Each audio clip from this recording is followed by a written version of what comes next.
یہ بھی نہیں کہتے کہ شعر ان کے نہیں. عبد القادر جیلانی کو ڈائریکٹ مشکل کشائی کے لیے پکارا ہوا ہے. کہتے نہیں سلطان بہو نے قرآن نہیں پڑھا ہوا تھا. پہلے تو ہم گاندھی صاحب کی طرح جواب دیتے تھے 8 سے 15 سال پہلے کہ یار ان کا معاملہ اللہ کے سپرد. ہمیں پتا چل گیا قرآن میں لکھا ہے کہ آپ نے اللہ ہی سے دعا کرنی ہے, تو ہم اس کے پابند نہیں ہیں. اب ہم کہتے ہیں کہ بالکل جی, نہ سلطان بہو نے پڑھا ہوا تھا قرآن, نہ ان کے بڑوں نے پڑھا ہوا تھا. چلو نہ سوچو, میں نبی صاحب ہے ہی کوئی نہیں, تیرے بابے تھے شاہی کوئی نہیں, لے جاؤ, بالکل کوئی پردہ نہیں ہو. سٹیپ وائز ہی ہوتا ہے نا. اب فتح مکہ ہو چکی ہے بھائی, یہ پیسو ریزسٹنس کا دور پہلے تھا, اب فتح مکہ ہے. بالکل جی, آپ کے بزرگوں نے کوئی قرآن و حدیث نہیں پڑھا ہوا تھا, اور اگر پڑھا بھی تھا تو بس تلاوت ہی کرتے رہے, اس کے اوپر عمل انہوں نے کوئی نہیں کیا, کہانیاں کروائی.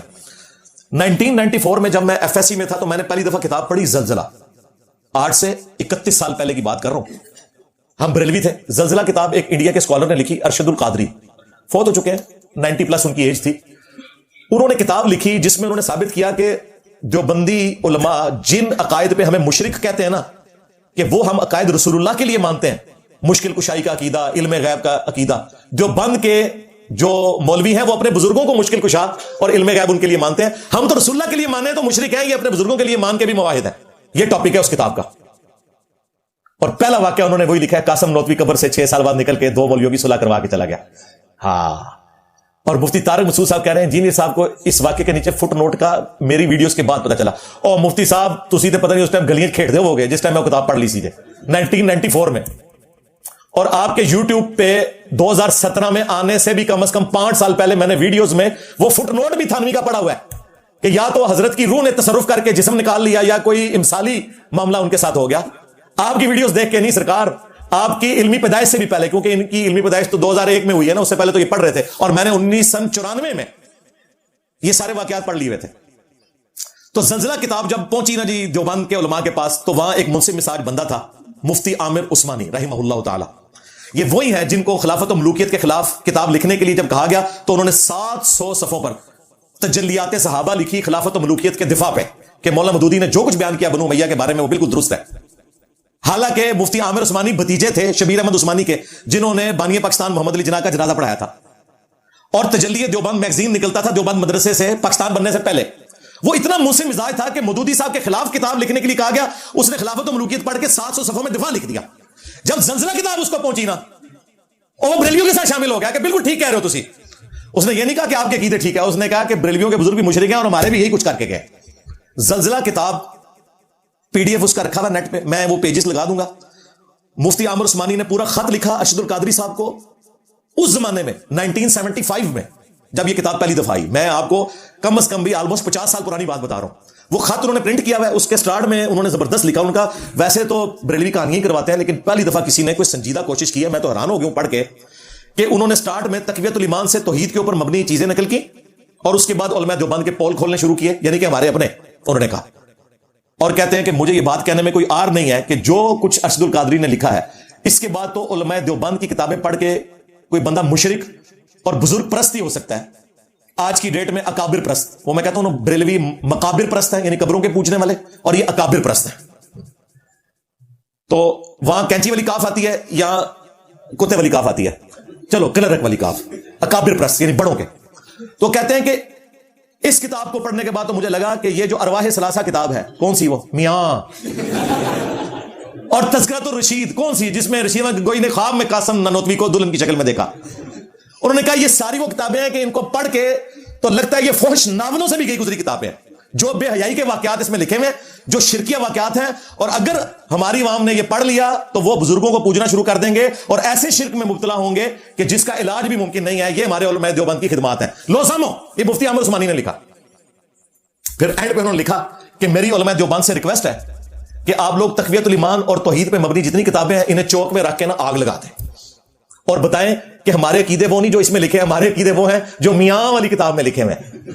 اچھا ہونا تو چاہیے تھا کہ وہ یہ کہتے ہیں کہ میاں والی کتابوں کو آگ لگائیں, لیکن انہوں نے اس سے بھی بڑی ان کو ٹانٹ کروائی. انہوں نے کہا یہ توحید والی کتابیں ساری نا ان کو آگ لگاؤ, اور دیوبند کی عوام کو بتایا کرو ہمارے بزرگ یہ تھے.